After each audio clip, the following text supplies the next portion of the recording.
This is Library Nerds with Words, the podcast that gives you the word on all the cool, nerdy happenings at Peter White Public Library and the library universe beyond. From books and concerts to search engines and story times, the library nerds are in and ready to show you that being a nerd can be cool. Get ready, get set, get nerdy.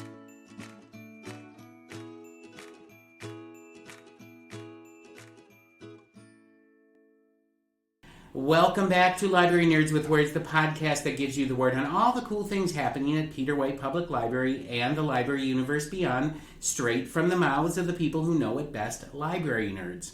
I'm Marty, Adult Programming Coordinator for Peter White Public Library, and joining me in the Nerd Election Headquarters is Library Nerd Superstar, Andrea Ingmire, Director of Peter White Public Library. Welcome back to the podcast, Andrea. Thanks, Marty. Happy to be here. You know, I'm always happy to be able to get down and nerdy with you, Andrea, but fall is always a really busy time at PWPL with school starting up, fall programming commencing, and of course all the holidays. And in particular, this year has another little event happening that people might have heard of a little bit about. That's why I'm electing to talk with you today. Yes, that is a clue as to what Andrea and I will be talking about in a little bit. But before we vote to move on to our main subject, another clue, Andrea, we have to do one thing. We have to play another game of Word on the Nerd. And you know how this goes. I'm going to ask you 3 library nerd questions about yourself, and you have to answer them for listeners. So, Andrea, are you ready to play Word on the Nerd? All right, Andrea, this is going to be a little game of Would You Rather, as always. I'm going to ask you 3 Would You Rather questions, and you have to truthfully answer them. And today, all of your questions have to do with elections and voting. So here we go. Here's your first question. Would you rather vote for Kermit the Frog for President of the United States? Or... yes. Wow, you didn't even want to hear the... my other one was, or Sam the Eagle for President of the United States. I mean, Kermit the Frog. Who could you possibly vote for instead of Okay, Kermit the Frog? See, I ran these by Ben down in the tech services, and he said, these are so easy. These are like give-me's, and he voted for Kermit, too. So I'm on the Kermit camp, too. So, all right. All right, the next questions might get a little harder. I'm not sure. Okay. Would you rather see Jed Bartlett, the fictional president played by Martin Sheen on The West Wing, as president of the United States? Or would you rather see Greg Stilson, the fictional presidential candidate played by Martin Sheen in The Dead Zone, as president of the United States? Oh, this one's really hard because I've not seen either of those. Oh, okay. You want me to give you a little thing? So Jed Bartlett is a very progressive thinking president on the West Wing.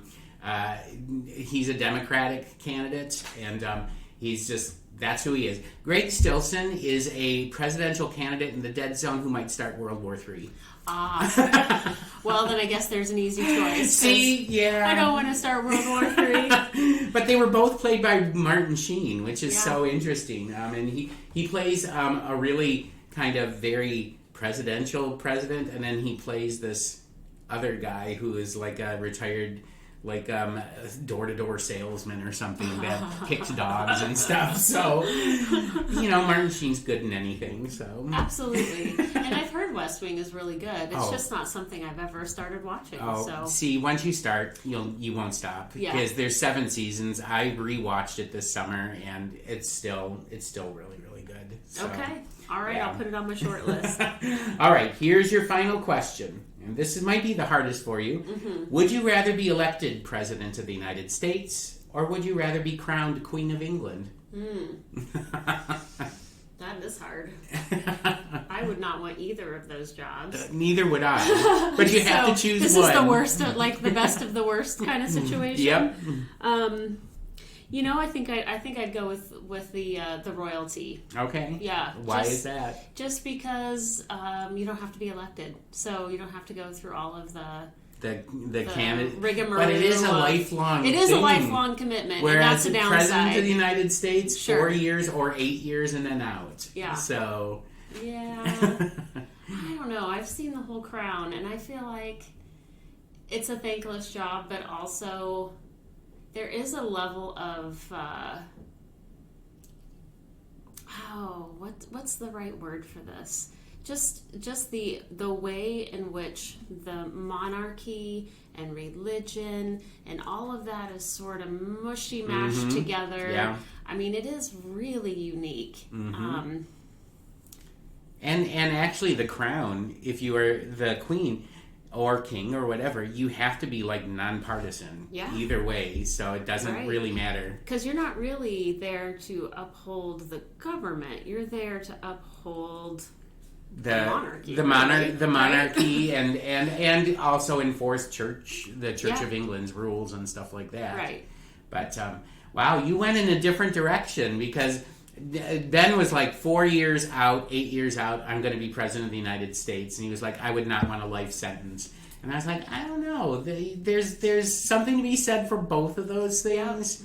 I would probably go for the Queen of England just because I like her jewels. Yeah. So. I mean, both of them are just kind of like awful.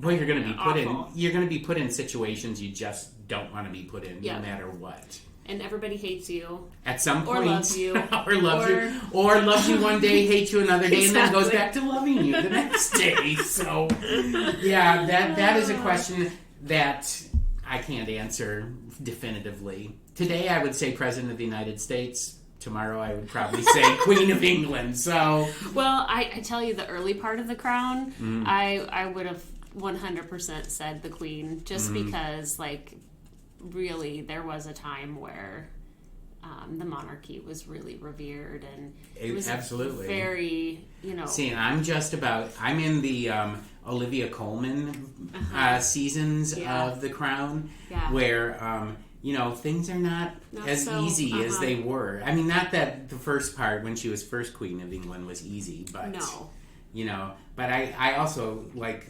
The thing about that show is the wear and tear on marriage and family and everything like that, where you have to make decisions that are going to really upset your family members. Yeah, and ostracize them, and it's all awful. Yeah. Okay, I'm gonna like second guess what I said. The more I think about the crown, the more I think, maybe President of the United States. Oh well, like I said, you like it one day, you hate it one day, you go back to it. All right. Well, there you go. We've come to the end of this election or coronation edition of Word on the Nerd. This time with Andrea Ingmire, Director of Peter White Public Library. And now the time has come to cast your vote, Andrea, to find out what is on your mind. It's a little segment on the podcast we call The Word. All right, Andrea, what are we going to talk about today? Well, Marty, you've given some hints about what we're going to talk about here. It's probably they were so obvious. Subtle. I thought they were subtle. They were subtle, yeah. Well, it is time that we're leading up to the election, and the library is the early voting location for city residents. So City of Marquette residents can come here to the library and vote. Between now and the Sunday before the election. Monday you can't vote anywhere. So if you're listening to this and thinking next Monday I'll go out and nope. Don't do it. You got to do it before then, or you have to do it on election day. But I think from the library standpoint, the election is always. Our role is to provide information to the public about not just what is on the ballot for the library, but what's on the ballot in general. So a reminder that if you're not sure what's on your ballot, you can go online. There's the League of Women Voters, have an amazing website, 411.org. You can go to Michigan, just the Michigan website, mi.gov, I believe, and find voter information that way. There's a lot on the ballot this year, so it's important to be educated before you go in. Yes. Because there's Supreme Court, there's state senators, representatives, all the school regents and boards, and there's a lot on the ballot. So certainly before you show up to vote, take a look at some information and know what your plan is. Homework. Because Just like all those cards we're getting in the mail say, have a plan. Have a plan, you know. And there's then lots to be said for then that. they give you a card that tells you exactly what your plan should be. You know, I love that. Have a plan, and then you turn it over, and it's like, vote this way. Yep. You know. If you don't have a plan, here's one for you. Here's one for you. Consider it. Yeah. I think, you know, of course, the library has some ballot proposals in our townships. It's for millage renewals, and that's just a straight renewal of the library contract. And so there's that information as well. It's on our website.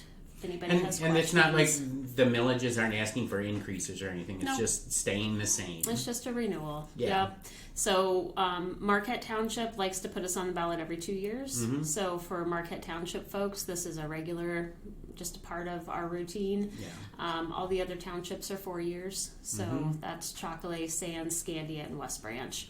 And we'd like to just be past all of this so we can go back Exactly. to our regular programming of just, trying to Concentrating provide. on bringing you the good stuff That's that we right. always bring That's you. right, because there's a lot of really great stuff coming up. Of course, the holiday tree. Big Read is coming up. Big Read is coming Yeah. up. We've got all of the Meditate Marquette programming that's happening right now. Music, crafts, kids programming. It's just like there's so much to do. And, I don't want to sound like I'm complaining about being on the ballot, but it does always seem like, oh, we have to do that again, amongst all the other things that we're trying to get done as well. So I think all of us will just be glad when it's over so we can not have that on our plates. Yeah, it just takes so much energy It does. to do it. It does. And I know that you and I were speaking before we started recording, but we're getting a little election weary of all this. Well, but it's important to show up either, beforehand to vote or on that day. You never assume that something is going to pass simply because it's always passes or something like that. It's Absolutely. really important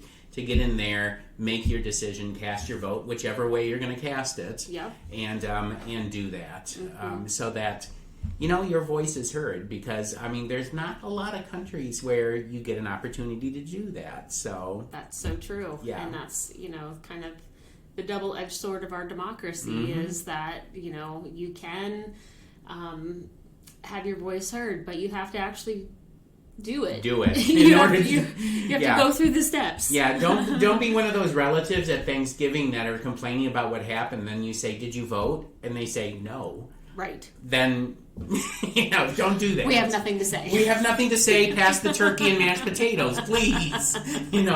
So yeah, it's really important. Yes, we're all tired of it. We're all waiting for it to be behind us.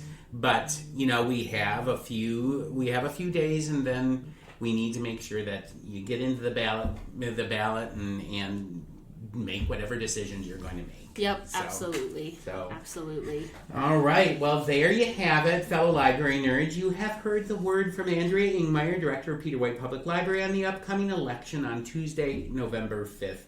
But of course, I can't let you leave Nerdingham Palace just yet, Andrea. Since you did elect to be to queen. So first we have to find out what book you've been keeping that's been keeping you awake at night or distracting you during the day. Some title that you think listeners should immediately run to the library and pick up off the shelf. All right, Andrea, what have you been reading that's good? So I just started The Mighty Red, Louise Erdrich's new one. Oh, I didn't know she had a new one out. It's so good. Really? It's so good. She's just a masterful storyteller. And, I love her writing. I love her books. I've been reading a lot of trash, too. Just fluffy, We have to right now. Right? Really mindless stuff. And I'm sewing costumes for the High School Musical. And this morning when I was sewing, I was like, I just can't listen to this crap right now. I just really need a good story. And Ann and I have been talking about The Mighty Red, and I was like, today's a perfect day. So that's what I spent my morning doing, was listening to The Mighty Red, and I was really sad to have to turn it off and come into work this afternoon, because it is such an engaging story right out of the bat. And now, is it a heavy, serious book? Or because she kind of goes in between. Sometimes her books are a little lighter, and then sometimes they're very serious. I think all of her books have that underlying serious tone, even when they're somewhat humorous. And so far, I would say this is kind of on the lighter side of what I've read of hers, but again, I'm not through it. So, as you know, can happen with her. Yes. I could be in for a train wreck. That's true. I mean, I read the last book, I think it was The Sentence. Oh, yeah, I haven't read which that was which was a ghost story set in a haunted bookstore, which really appealed to me. And I thought, oh, this is going to be so much fun. You know, Louise Erdrich doing a ghost story. And of course, Louise Erdrich, what she does is she always, yes, it's a ghost story, but on the other hand, she brings in all this other stuff, and suddenly you're thinking, okay, wow, I did not see that coming. So, yeah. All right. Yeah, so The Big Red. The Mighty Red. The Mighty Red. The Mighty Red. And yeah, it's set out west, North Dakota, and prairie land, families, like leading up to the 2008 stock market crash and some of that. So that's kind of the time period it's set in. And wow, it's just, you know, her character building is just so good. Yeah. It's so good. Yeah. And I've been reading a lot of trash, like I said. So I've been, you know, it's refreshing. You forget when you just read a lot of fluff and you're like, your the mind characters are you shallow. can enjoy it. It doesn't engage your intellect that much. Yeah. I'm reading, I've been trying to read light stuff because it's just everything that's going on. But I just picked up Tommy Orange's Wandering Stars, the sequel to There, or follow-up to There. It's not light. No, it's not light whatsoever. But it's he's an amazing writer. Yeah. So I would recommend that book to anybody, especially if you're a big fan of There. It's a great book. So. Yeah, his writing's really good. It's amazing, and he won the Booker Prize this year for that. So yeah. All right. Well, there you have it. Andrea's and my recommendations of books that you should pick up off the shelf. And we have come to the end of this special episode of Library Nerds with Words. I want to thank Andrea Ingmire, Director of Peter White Public Library, for stopping by Nerdtopia today. Come back next week when I will be welcoming back to the podcast library nerd cryptozoologist Andrea Marsh. She's really not, but she's the communications coordinator here at PWPL. And we're going to be talking about a very special book release reading that's happening next Thursday. I wonder what that's about. I don't know, but I hear the author is fantastic. So anyway, yes, we are having back-to-back Andreas on the podcast. So until that time, everyone, stay nerdy. Thank you for listening to Library Nerds with Words, Peter White Public Library's weekly podcast, giving you the word on what's cool at the library. The theme for the podcast is Happy Clappy by John Bartman, used courtesy of Pixabay. This episode was written and produced by Martin Acketts and sponsored by Peter White Public Library. Until next week, pick up a good book, listen to some good music, watch a good movie, attend a great event, and remember, library nerds are the coolest people around.